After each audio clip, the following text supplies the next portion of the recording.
শীতের সন্ধ্যাবেলায় যদি এরকম মুচমুচে পকোড়া হয় তাহলে তার কোনো কথাই নেই, এক নিমেষে প্লেট খালি হয়ে যাবে। তো হ্যালো এভরিওয়ান, আজকে আমি তোমাদের সঙ্গে নতুন একটা রেসিপি নিয়ে চলে এসেছি। নতুন কিছু দিয়ে আজকে পকোড়াটা বানাবো। হ্যাঁ, হয়তো অনেকে খেয়েছে আর হয়তো অনেকে খায়নি। তো এটা হচ্ছে এক জাতীয় লঙ্কা, যেটা দেখতে পুরো ঝাল লঙ্কাগুলোর মতোই, আর ওই ঝাল লঙ্কাগুলো থেকে একটু সামান্য মোটা থাকে, সামান্য না অনেকটাই মোটা থাকে। এই লঙ্কাগুলো দিয়ে আজকে পকোড়াটা বানাবো। আর হয় না, অনেকে হয়তো ভাবতে পারেন যে এত ঝাল কি করে খাবে। একদমই না, এই লঙ্কাগুলো একদমই ঝাল হয় না।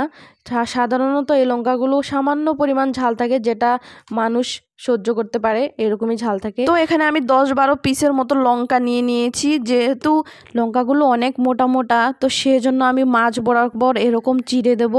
তো এতে কি হয়, ভালো করে ভেতরটা সিদ্ধ হবে আর ভেতরে মশলাগুলো ভালো করে ঢুকবে।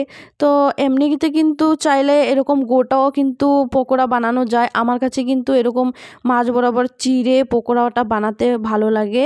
এখানে পকোড়াগুলো বানানোর জন্য নিয়ে নিয়েছি 2 বাটি বেসন, নিয়ে নিলাম শুকনো লঙ্কার গুঁড়ো, নিয়ে নিলাম হলুদ গুঁড়ো, দিয়ে দিলাম কালো জিরে, আর দিয়ে দিলাম ধনের গুঁড়ো, জিরের গুঁড়ো, আর পরিমাণ মতো লবণ। এখন এটাকে ভালো করে জল দিয়ে মাখিয়ে নেব। আর এই লঙ্কাটা কিন্তু একমাত্র শীতের সিজনেই পাওয়া যায়। যেহেতু এখন শীত শুরু হয়ে গেছে, মার্কেটে গেলে ফাস্ট ফুডের স্টলগুলোতে শুধু এই মরিচের পকোড়াগুলো বানাতেই দেখা যায়। আর লোকজনও কিন্তু অনেক ভিড় জমিয়ে দাঁড়িয়ে থাকে ওই স্টলগুলোতে মরিচের পকোড়া খাওয়ার জন্য।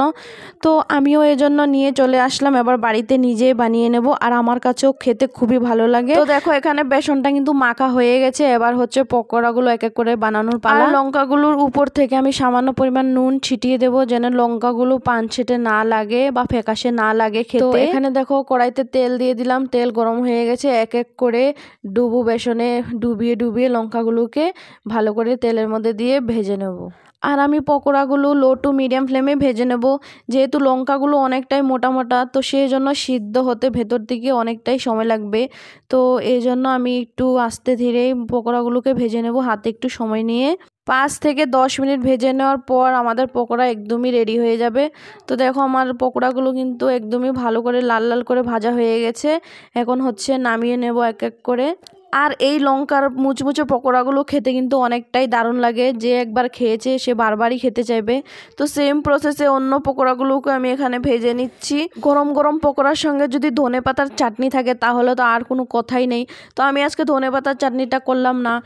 এছাড়াও ধনেপাতার চাটনি, সস, মেয়োনিজ যে কোনো কিছুর সঙ্গেই কিন্তু এই পকোড়াটা খেতে অনেক ভালো লাগে। আর তোমাদের মধ্যে কে কে মরিচের পকোড়া খেয়েছো আর কার ভালো লাগে খেতে, অবশ্যই কিন্তু আমাকে জানাবে। তো চলো, আজকের ভিডিওটা এখানেই শেষ করছি। আবার দেখা হবে নতুন কোনো ভিডিও, নতুন কোনো রেসিপি নিয়ে। টাটা।